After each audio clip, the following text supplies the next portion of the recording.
Donald Trump has officially won the 2024 presidential election. In this video, we're going to see exactly why that happened. Now, NPR is showing that Trump has won 277 electoral votes to Harris's 224. I'm also seeing another electoral map here that shows him with 312, which is crazy, way above. Basically, Trump has dramatically outperformed. And as a marketing expert, as a business owner, I got to look at the data. Data tells the story. And when I see data like this, there's a lot of story that needs to be told here. And we're going to explore some of the different reasons. You're welcome to disagree with me. You're allowed to be wrong. That's okay. Feel free to disagree with me in the comments below. But I think this is important. But not only did he win the electoral college, he won the popular vote, and not by a small margin. I mean, he got nearly 5 million more votes. And again, not all the votes are in as of the recording of this video. You can see Michigan is not fully, has not received all their votes. But the reality is it looks like he's going to take what we call the blue wall. Wisconsin, likely Michigan, and Pennsylvania, Georgia, North Carolina. Like, this is a pretty big deal. And as a business owner, and especially, let me actually reframe this in the way of as a marketing expert looks. I want to look at the data and I want to see where are the leaks, where are the opportunities. And I think there's lessons, both for Republicans, but really for Democrats to look at here as to how or why this happened. It's a big deal. But not only that, the Senate, Republicans have picked up several Senate seats. I think as of now, they're at at least 52, maybe 54 seats in the Senate, which is crazy because you're going to have Republican-controlled Senate, House, and presidency. I mean, there's an immense amount of power that is being given to the Republicans now. What are they going to do with it? That's not really what we're going to talk about in this video, but we're gonna kind of discuss how we got to where we're at today and what are the lessons. So one of the things I think that's really, really important and that we learned here is that resume matters. What you've done in the past really matters when it comes to predicting what you're going to do in the future. And from a marketing perspective, from a business perspective, with each client that I help get better results, with each client that I'm able to serve, the easier it is for me to pick up the next client. Because I say, hey, I worked with Brandon, I worked with Aaron, I worked with Larry, I worked with Jill, and I worked with Tracy. I worked with these people. These are the results I got them. Do you think I can get these results for you too? It just makes it tremendously easier. And quite frankly, over the past several months, if not years, we've heard that Trump is a fascist and he's a Nazi and he's the worst and he's gonna destroy the world. It's gonna be World War III. But like, he was already president. The economy was good. There were no new wars.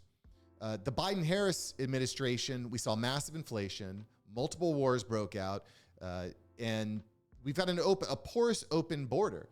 And so as you can. This is something that happens all the time in the marketing world. People, they say, I'll do this and I'll do that and your world is going to change. Yeah, but what have you done for me lately? I was at a conference with the Vault conference recently, and PBD said, I trust God, all others must bring data. And that's kind of what it comes down to, is like, what is the data that you are bringing? The other thing that I think is a big lesson here is, from an entrepreneur and a marketing perspective, is who is on your side? Who is your dream team? Going into this year, I made this conscious decision that I want to work with specific types of clients and I want to attract specific types of team members. I want to surround myself with killers. And Trump has done a good job at that. I don't know what to tell you. JD Vance, went from being a poor Appalachian boy to like being a very successful entrepreneur, producing movies, writing books. And I don't know if you've heard him speak, but the guy is really sharp. He brought on Tulsi Gabbard, who, frankly, I was a pretty big fan of. I mean, she's ex-military, she's anti-war, she wants to stop the wars from happening. So you bring on Tulsi, you bring on RFK, who's like, big pharma is corrupt, there's corrupt incentives in place, all our food is unhealthy, there's sugar in everything, there's corn oil in everything. It's bad news bears, brother. So you bring in RFK, and then you bring in Elon Musk, who, everybody loved. Everybody loved him until 5 minutes ago, but the guy just crushes it in everything he does. He's going to space. He's catching rockets. He's building electric cars. He's building robots, like all this stuff that you say Elon can't do, he just does. And that is, to me, like really impressive. You may say, well, I don't agree with his politics or blah, blah, blah. Okay, but he gets done what he says he's going to get done. And when I see a map like this, to me, this says people are like, I want to see what Elon is able to do. I want to see what Elon in this squad of people are able to do, because there's real problems, and it seems like these guys can get it done.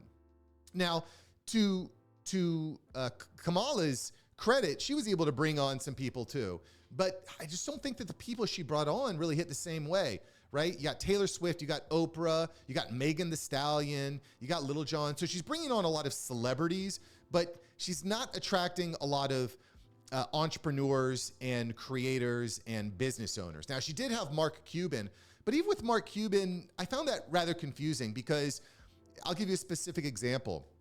There was a situation where Kamala had said that she wants to implement a tax on unrealized capital gains. So basically what that means is if your home goes up in value, for example, even if you haven't sold the home, the government would come in and tax you on the increased appraised value of the property, which is crazy, because you don't have the actual cash to pay the tax. You're being taxed without actually realizing the gain. So there's a lot of really, really big problems with that. And basically every economist was like, no, this is a terrible idea. This is a really bad idea. And so what Mark Cuban did is he started going on interviews with CNBC and stuff like that. And he's saying, oh no, she's not going to do that. Okay, but she literally said she was going to do that. You're saying she's not going to do that, Mark. So we're getting mixed messaging here. But the people that Trump is bringing on, the Tulsis, the RFKs, the Elon Musks, the Bill Ackermans, the Joe Rogans, like they're all, it's a very continuous cycle. So I think, as a business owner, as an entrepreneur, get your receipts going, make sure you have receipts for the work you've done, and assemble your dream team. That's kind of the big lessons I'm picking up there. The next thing I want to look at here is, and I think a major part of this is the power of podcasts and independent media. The data is pretty clear that independent media is on the decline. Companies are going out of business, but I want to look at podcasts here. So what I have here is the top 10 podcast chart from Spotify. Number 1, Joe Rogan. Trump went on that. JD Vance went on that. Tucker Carlson show, number 2, Trump went on that. The Sean Ryan show, Trump went on that. Theo Vaughn, Trump went on that. Call Her Daddy, number 5. Kamala did go on that show, but Kamala did not go on any of these other shows, and she was specifically invited to go on Joe Rogan, but she didn't. I think, to me, big mistake. And then we've got a few kind of like crime shows here. Let's keep going. Dan Bongino, Trump went on that. Candace, I don't know if Trump went on Candace. Megyn Kelly, Trump was involved in that. Ben Shapiro, Trump was on that. PBD Podcast, Trump was on that. Charlie Kirk, Trump was on that. Kill Tony. I don't know that Trump was on Kill Tony, but he invited Tony Hinchcliffe to come on his show. Lex Friedman, Trump was on that. So Trump and his squad, they were getting on shows. They were getting on long form podcasts. I don't know if you watched it, but Trump went 3 hours on Joe Rogan. 3 hours. You really, that to me is bananas. You just don't see presidents doing that. But also worth knowing, he went on the Nelk Boys. He went on All In Podcasts. He went on Logan Paul. He went on Theo Vaughn. So Trump was going on all these big podcasts. And you might, these are big podcasts. We're talking millions of downloads. I think that the Joe Rogan podcast has reached 100 million people at this point, if I'm not mistaken. So it's a big deal. Kamala just did not do that. And what Kamala did do is she kind of went on all the traditional media. She went on Breakfast Club, which is another big show, which is a big show. So, but again, she's not sitting down for an hour, 2 hours, 3 hours, which I think is what people want to hear. So anyway, I think this is a huge flex. This electoral map is a huge flex on the power that podcasts have on people's votes. It's just, I don't know if this is the first, but this is one of the first times where a Republican has won not just the Electoral College, but also the popular vote. So that's a big deal. The other thing that we need to talk about is the concept that the customer is always right. All right. And I've run into this a few times with clients that are running marketing campaigns, And you cannot cram down on your audience the way that they should feel or what they should like. You can't do that. People either like it or they don't like it.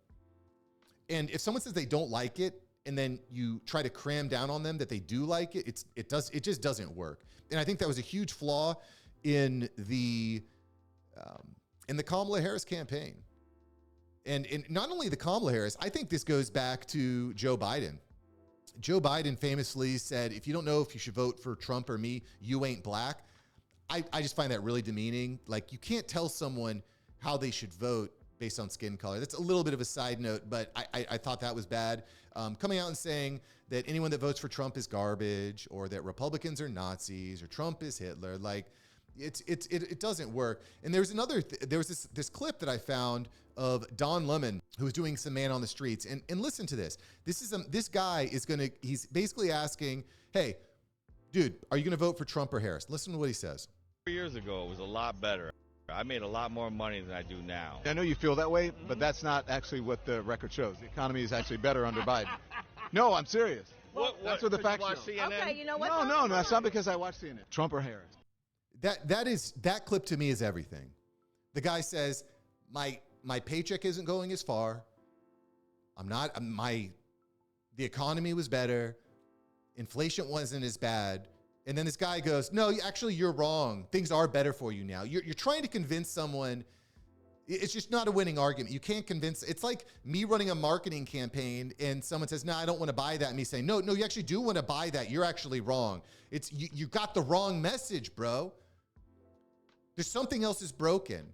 Telling your audience that they're wrong, it's not going to work. And you're seeing this all across the way. This is a problem, a big problem with Disney. Disney is bringing on these actresses, like the actress for Snow White, who's like, it's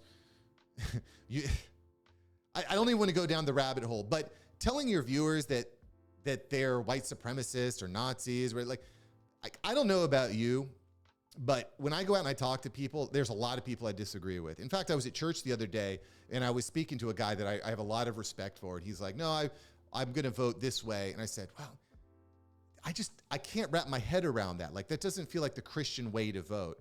And he kind of gave me his perspective. And while I disagree with it, I respect him as a human being. I'm not going to say like, you're a murderer or you're a communist or you're this or you're that. No, he's just a regular guy that has a different perspective. And I feel like that's something that I don't want to put this all in the Democrats, but I really feel like that's a place where the Democrats can learn. And when you look at the popular vote, I think it's clear that the message that they have is not resonating. It is not resonating. You got blown out, bro.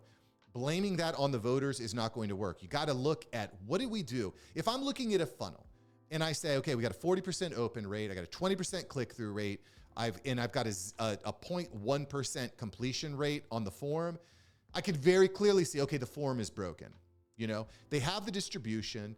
They're getting out on mainstream media. They're getting out on all the corporate websites. They even had they had everything was in Harris's favor, except she had the wrong message.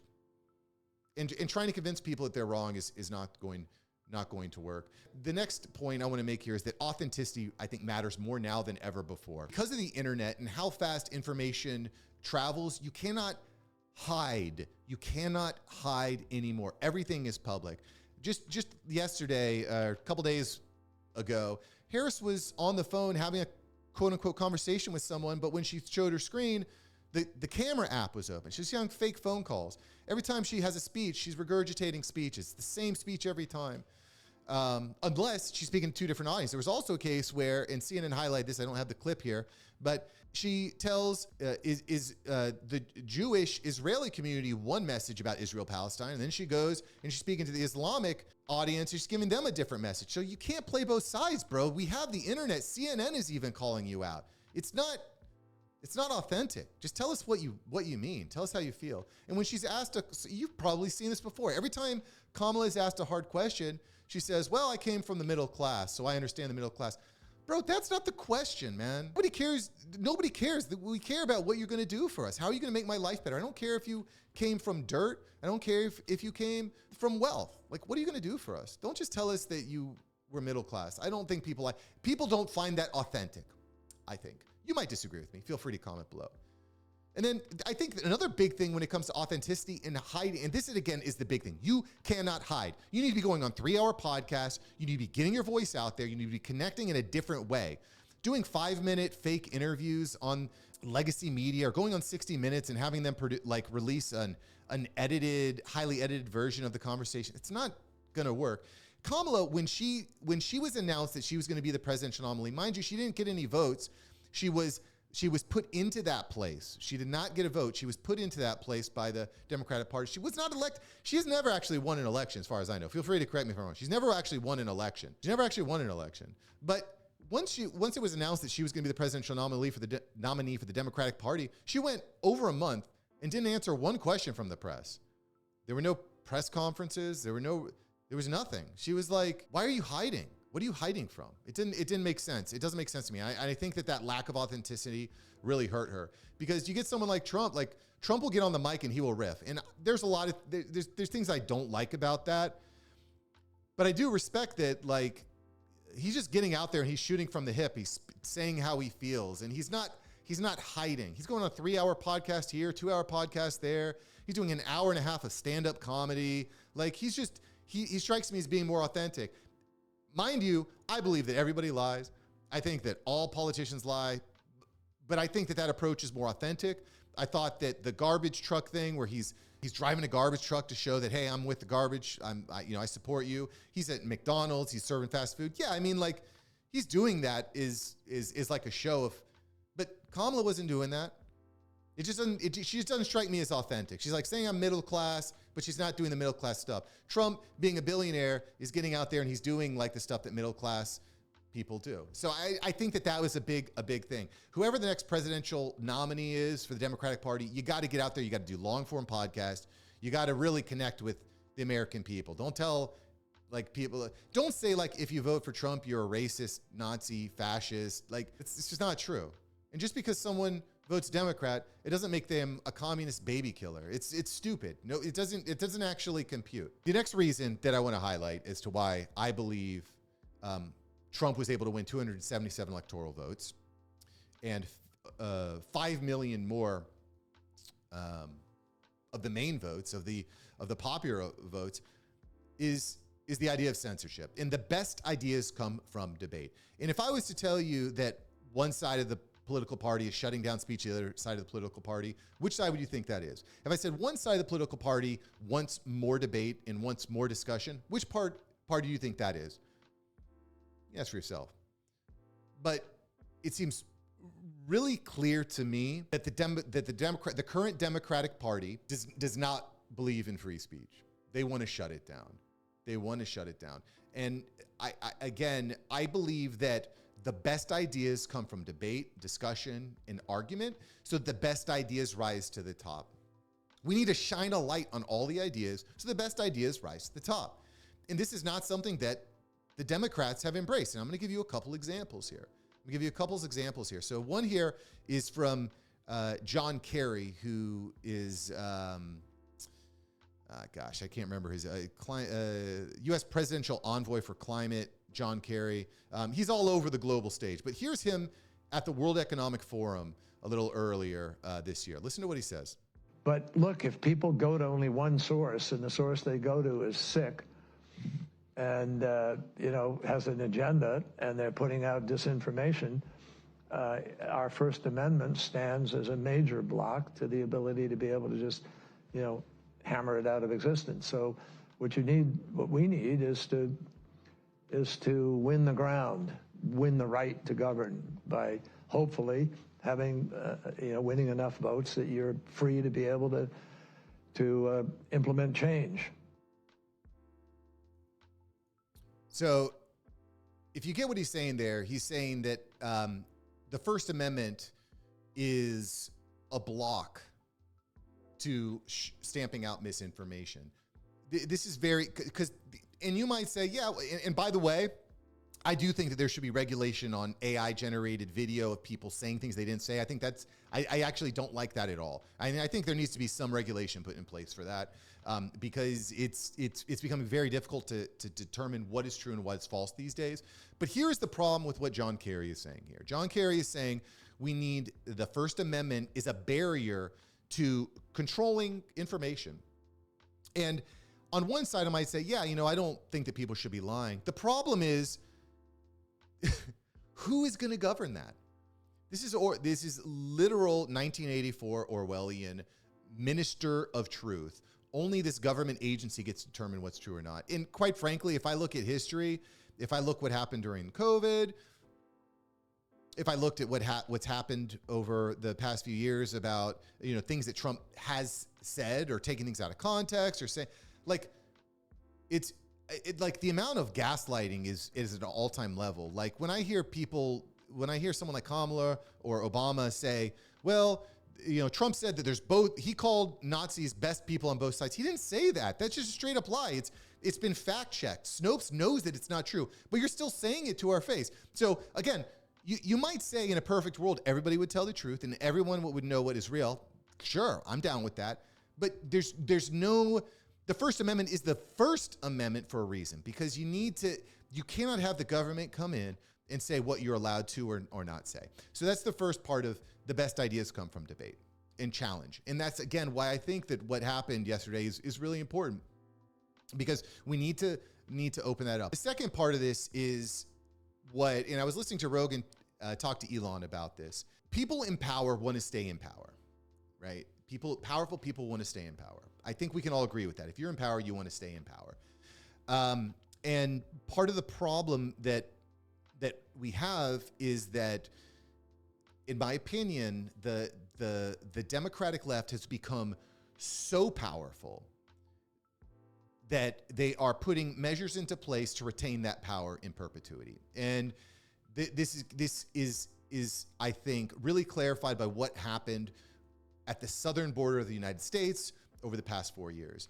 So the first thing that Biden did when he got into office was remove the Remain in Mexico decree that Trump had put in place. And again, just looking at the data, people started pouring over the borders in record numbers. That is undeniable. We've had about 11 million plus people that have crossed the southern border, quote unquote, illegally, right? So you open up the border, you tell everyone it's not happening, and then once it becomes clear that it is happening, you're saying like, oh, well, they just don't like immigrants, or they don't like da-da-da-da-da. No, there's problems with bringing people in unvetted. Like, you need to have laws as a nation. You need to have rules as an organization. You need to have standard operating procedures in place. And you could definitely say, hey, Mark, I was talking to my pastor about this. The current immigration system is broken, and it's really hard for people to get green cards. And okay, that's a good conversation. But if it's illegal to cross the border in this way, people shouldn't be doing that. And so what's happened over the last 3.5 years, and just to kind of finish off this point, is about 11 million immigrants have come across the border illegally. The Democratic Party has given them free stuff like phones, food stamps, housing, all kinds of stuff, free stuff. They fly them into swing states where every vote matters. Like every vote really matters. Like in the previous election, like there were some states that were decided by like a couple thousand votes, right? So you're flying people into these swing states, and then you're giving them free stuff and saying that, hey, if I keep giving them free stuff, they're going to keep voting for me. And then we're going to win these states, and then we'll never lose power again. And then, well, not only are some states saying there's no voter ID, it's actually illegal to ask for a voter ID in California. But listen to what Chuck Schumer says here. We're going to open the border. We're going to give them free stuff. We're going to fly them into swing states. And the last part of that is we're going to give them amnesty. We're going to give them citizenship, and we're going to allow them to vote. All right. So listen to what Chuck Schumer says here. Now more than ever, we're short of workers. We have a population that is not reproducing it on its own with the same level that it used to. The only way we're going to have a great future in America is if we welcome and embrace immigrants, the dreamers, and all of them, because our ultimate goal is to help the dreamers, but get a path to citizenship for all 11 million or however many undocumented there are here. So don't tell me it's not happening.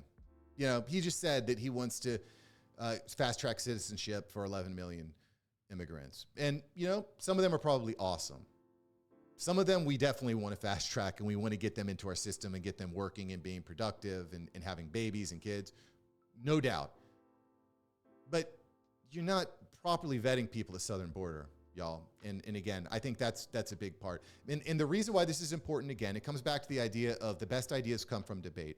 If you want to basically pay for votes, which is essentially what that looks like, bring people in, give them free stuff, tell them that the other side is going to deport you, we're just going to keep giving you free stuff. You're going to vote for the free stuff. And what that does is it shuts down any debate.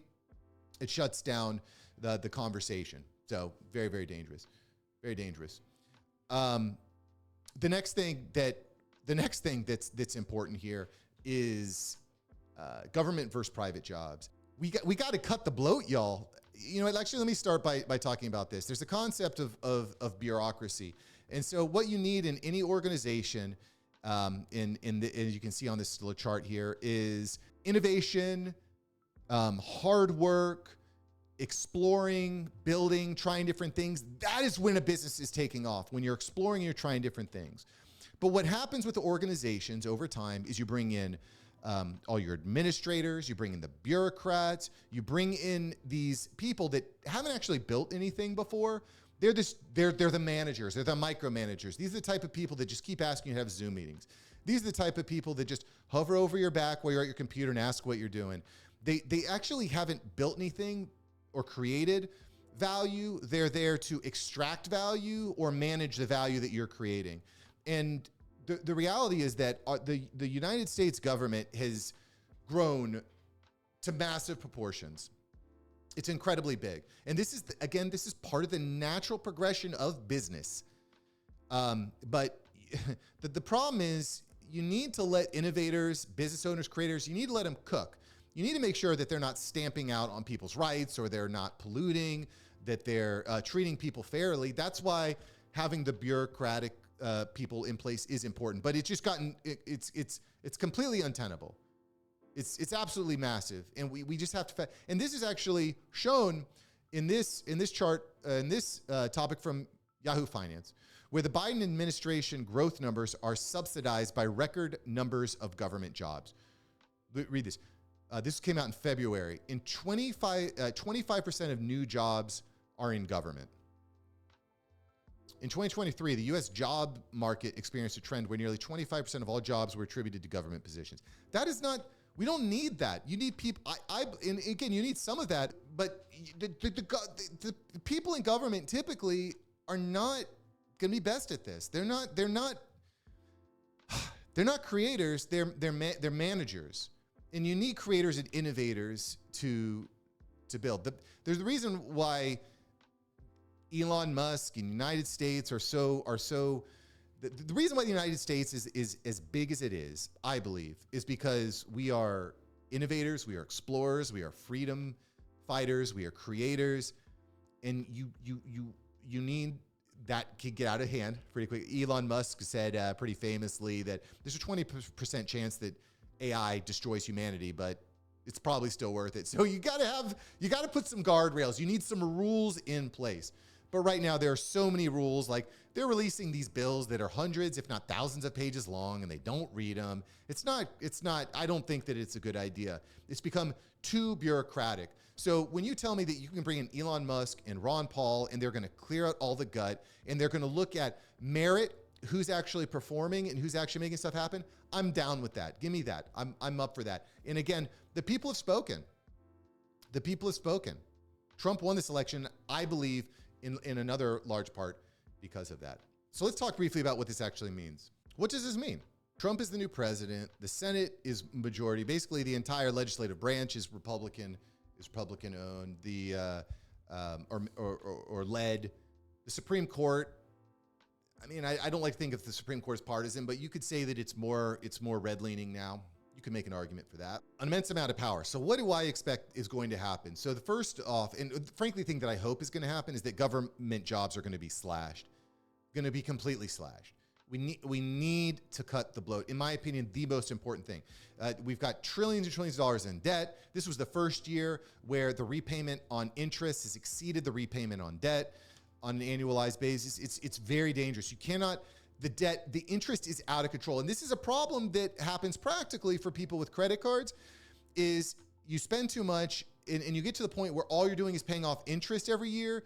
You financially, you are in big trouble. You cannot let that happen. So government jobs are going to be slashed. So what does that mean?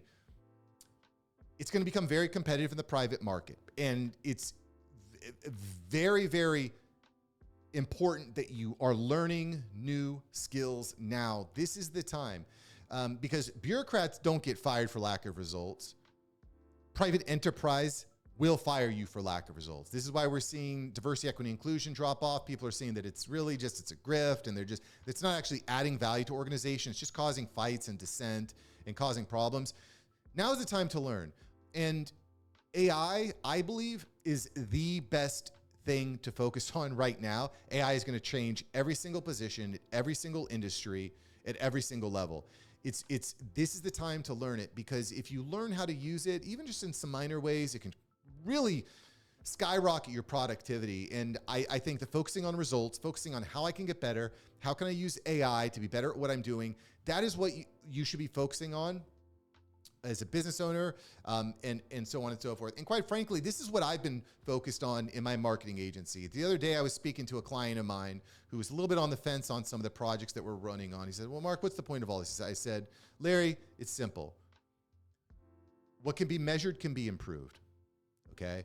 And we need to be making good decisions on data. So my goal here is that we're able to create systems that are trackable and attributable, that are measurable, and can be fixed and can be repeated. We need to put the systems in place where we can find leaks and opportunities. And you know what? Since I've started being much more focused on leaks and opportunities, and focusing on the entire marketing tech stack, it focusing on all the different entry points where people can get in and out of your business, my business is taking off. I've had the best 2 months in my business recently, or at least the best month. It's going well. Let me just put it that way. And I've got a call later today with an absolute stud of a company. I cannot wait. So focus on that. Focus on the metrics. Don't focus on what it feels like. Focus on what the data shows. And I hope that I hope that for you. I hope that for our country. I hope the Trump administration could get done some of the things that they want to do, like ending foreign wars and reducing inflation and cutting out bloat and bureaucracy. I got a 5-year-old boy. I don't want him going to war. Oof, gosh, that scares the crap out of me. But I hope the Harris administration gets the message from the American people and says, hey, stop cramming us down our throat. These are 10 different points that I think they can learn from. And I want to hear from you in the comments below. Thanks for watching. Thanks for subscribing. Let's go get it, boys and girls. Let's freaking get it. All right, let's go. Peace.